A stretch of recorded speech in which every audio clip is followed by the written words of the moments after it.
নমস্কার, আপনারা দেখছেন এখন দাসপুর বার্তা। শনি কালী মা সন্তোষী পূজায় রথ টানা ও সাংস্কৃতিক অনুষ্ঠান দাঁতপুরে শুরু হয়েছে 1 এপ্রিল মঙ্গলবার থেকে।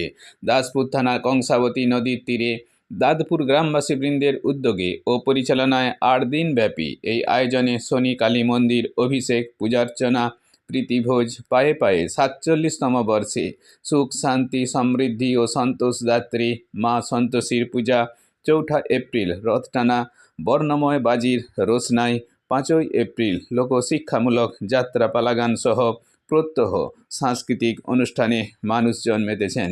সামগ্রিক এই উৎসবে পার্শ্ববর্তী পাইকান, দুর্যোধনপুর, গোকুলনগর, ডিহিপলসা প্রভৃতি এলাকাবাসীর মানুষজন অংশগ্রহণ করেছেন।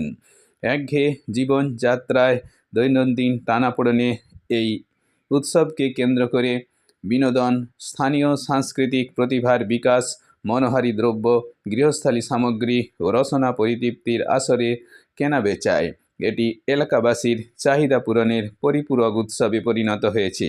দাঁতপুর থেকে শ্রীকান্ত কদমের সৌজন্যে রিপোর্টে Shyamsundar Dolui. Like and follow with subscribe এখন দাসপুর বার্তা। এই দাসপুর বার্তায় যুক্ত হন, আলোর পথে এগিয়ে চলুন।